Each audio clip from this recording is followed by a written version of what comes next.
Evolução em Dois Mundos, de André Luiz, primeira parte, capítulo 17, Mediunidade e Corpo Espiritual. Aura humana. Considerando-se toda célula em ação por unidade viva, como motor microscópico em conexão com a usina mental, é claramente compreensível que todas as agregações celulares emitam radiações e que essas radiações se articulem através de sinergias, de associações funcionais, a que se constituírem de recurso que podemos nomear como tecidos de força em torno dos corpos que as exteriorizam. Por isso, todos os seres vivos, dos mais rudimentares aos mais complexos, se revestem de um halo energético que corresponde à sua natureza. Mas, no homem, semelhante projeto surge profundamente enriquecida e modificada pelos fatores do pensamento contínuo que, em se ajustando às emanações do campo celular, modelam nele, em redor da personalidade, o conhecido corpo vital ou duplo etéreo de algumas escolas espiritualistas, duplicatas mais ou menos radiante da criatura. Nas reentrâncias e ligações sutis dessa túnica eletromagnética de que o homem se reveste, circula o pensamento, colorindo-o com as vibrações e imagens de que se constitui, aí exibindo em primeira mão as solicitações e os quadros que improvisa antes de irradiá-los no rumo dos objetos e das metas que ele propõe atingir. Nessa conjugação de força físico-químicas e mentais, temos a aura humana, peculiar a cada indivíduo, interpenetrando-o ao mesmo tempo que parece emergir, sair dele, como um campo ovoide, apesar da feição irregular em que se configura, valendo por espelho sensível, em que todos os estados da alma se estampam com sinais característicos e que todas as ideias se evidenciam, se mostram, plasmando telas vivas, quando perduram em vigor e semelhança com o cinema comum. Fotosfera psíquica entretecida, construída em elementos dinâmicos, atende à variação cromática segundo a onda mental que emitimos, retratando todos os nossos pensamentos em cores e imagens que respondem aos nossos objetivos e escolhas enobrecedores ou deprimentes. Nossos sonhos, nossos projetos, nossos sentimentos ficam aí plasmados. Daí uma paradinha e assistir o vídeo A Aura seria interessante, tá? Eu coloquei na playlist. Mediunidade inicial.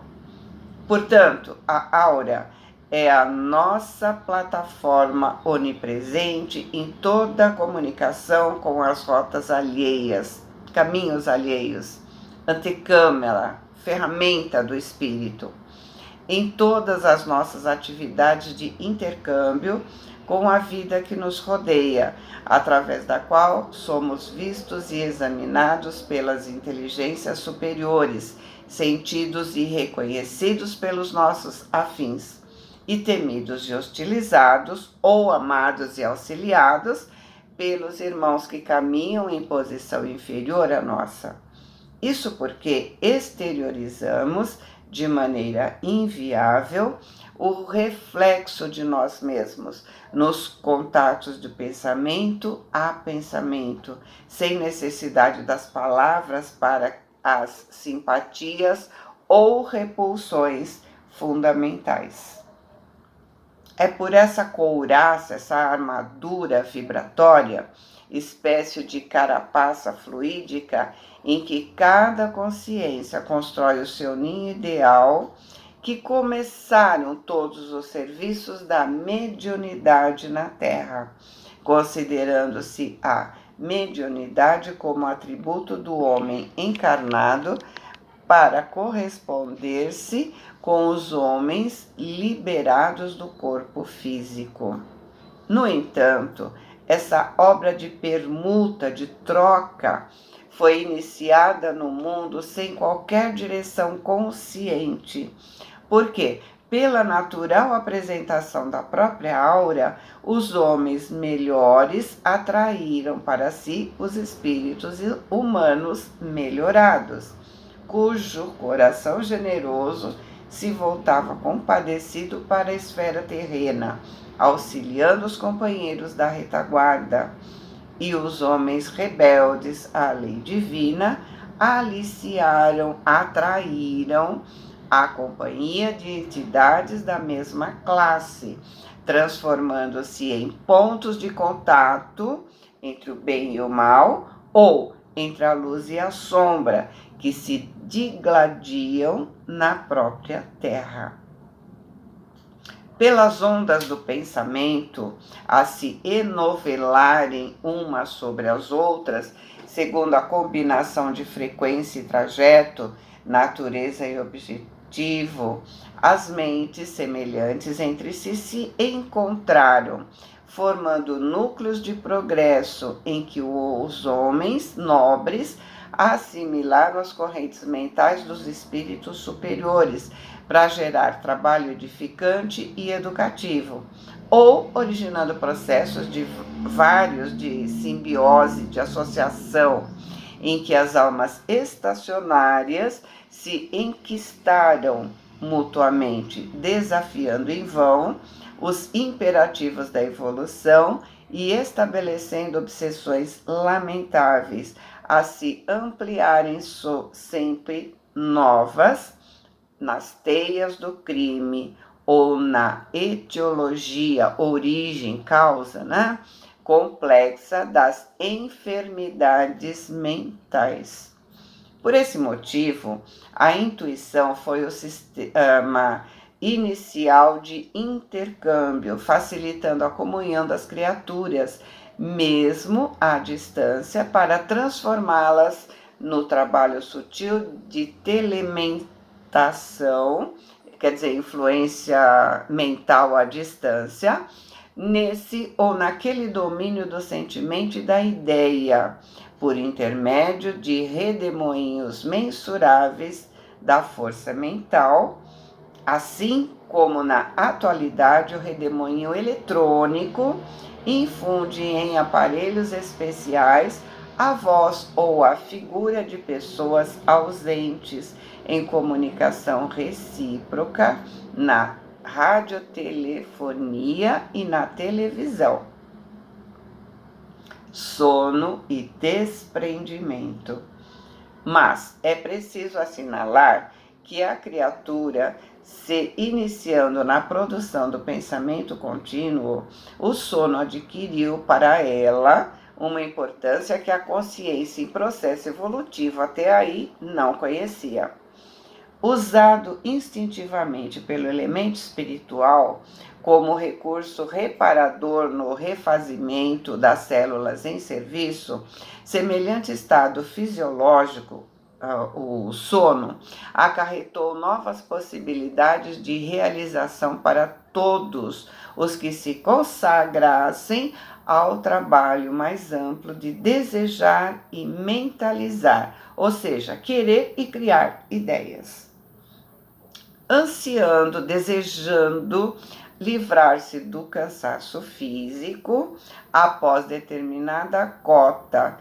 de tempo de esforço de vigília diária e por isso mesmo entregue ao relaxamento muscular, o homem operante e indagador adormecia com a ideia fixada nos serviços de sua predileção. amadurecido para pensar e lançando de si a substância de seus propósitos mais íntimos, ensaiou vagarosamente, pouco a pouco, tal como aprendeu, o desprendimento definitivo nas operações da morte, o desprendimento parcial do corpo sutil durante o sono, desenfaixando-o, libertando-se do corpo de matéria mais densa, embora sustentando-o, ligado a ele, por laços fluidomagnéticos que se dilatavam levemente dos plexos e com mais segurança da fossa romboide do interior do cérebro. Iniciado o processo de sonolência, com as reações motoras empobrecidas e impondo mecanicamente a si mesmo o descanso temporário no auxílio às células fatigadas, cansadas de tensão, isso desde as eras remotas em que o pensamento se articulou nele com fluência e continuidade. A mente permanece, através do corpo espiritual, na maioria das vezes, justaposta ao corpo físico, como um cavaleiro que repousa ao pé do animal, de que necessita para a travessia de grande região em complicada viagem, dando ao animal oportunidade à recuperação e pastagem, enquanto ele, o cavaleiro, se recolhe ao próprio íntimo e se mesmando, se meditando para refletir ou imaginar de acordo com seus problemas e inquietações, necessidades e desejos. Então, dormir é importante, tá? Aspectos do desprendimento. É dessa forma, aliviando o controle sobre as células que as servem no campo carnal, que a mente se volta no sono para refúgios de si mesma, plasmando na onda constante de suas próprias ideias as imagens com que ela se satisfaz nos sonhos agradáveis, em que saca da memória a essência dos seus próprios desejos, fortalecendo-se na antecipada contemplação dos painéis ou situações que deseja concretizar. Para isso, mobiliza os recursos do núcleo de visão superior no diencéfalo, uma vez que aí as qualidades essencialmente ópticas do centro coronário acalentam no silêncio do desnervamento, ou seja, relaxamento da ação nervosa, transitório, todos os seus pensamentos que lhe emergem do seio possam ser plasmados. Em outras ocasiões, no mesmo estado de isolamento, recolhe durante o sono os recursos dos seus próprios excessos, padecendo a inquietação das vísceras, comeu demais, bebeu demais, né? Ou dos nervos injuriados, dos nervos agredidos pela sua rendição à licenciosidade, quando não seja o asfixiante pesar do remorso por faltas cometidas, cujos reflexos absorvem do arquivo em que se amontoam suas próprias lembranças. Mas, numa e em outra condição, a mente é suscetível à influenciação dos desencarnados que, evoluídos ou não, visitam o seu ser, atraídos pelos quadros que se filtram na sua aura, aparecem no seu entorno, oferecendo-lhe auxílio eficiente quando se mostre inclinada à ascensão de ordem moral, ou sugando suas energias e sugerindo ideias infelizes, quando pela própria ociosidade ou intenção maligna adere à associação psíquica de espécie aviltante, humilhante, que favorece sua estagnação na preguiça ou a envolve nas obsessões viciosas pelas quais se entrega a temíveis contratos com as forças sombrias. Mas, dessa posição de espectador à função de agente, existe apenas um passo. O pensamento contínuo, em fluxo incontrolável, desloca sua organização celular perispiritual à maneira do córrego, que em sua passagem desarticula da gleba da terra, em que desliza todo o rosário de seixos, de pedras, aquela pedra arredondada do rio.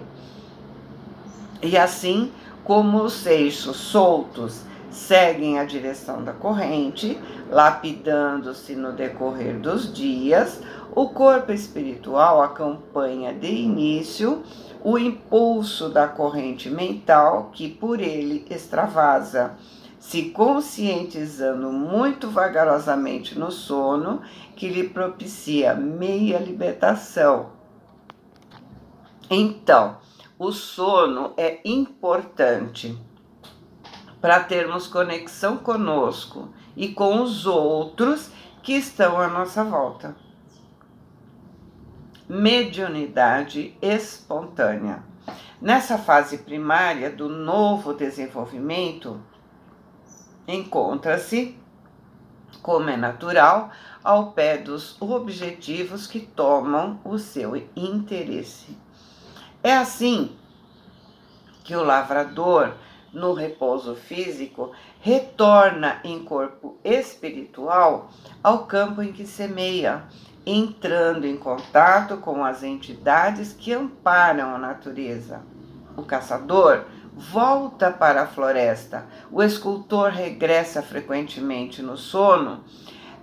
aos blocos de mármore de que deseja desentranhar a obra-prima. O ceareiro do bem volta ao campo de serviço em que a sua virtude se desdobra. E o culpado torna ao local do crime, cada qual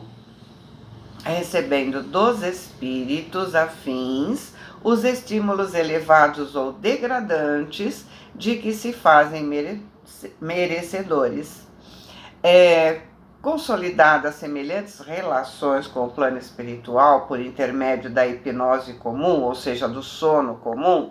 os movimentos da mediunidade espontânea começaram na Terra porque os encarnados que demonstrassem capacidades mediúnicas mais evidentes pela comunhão menos estreita entre as células do corpo físico e do corpo espiritual, em certas regiões do campo somático, do campo físico, passaram das observações durante o sono às observações da vigília, a princípio fragmentárias, mas acentuáveis com o tempo, conforme os graus de cultura a que fossem expostos.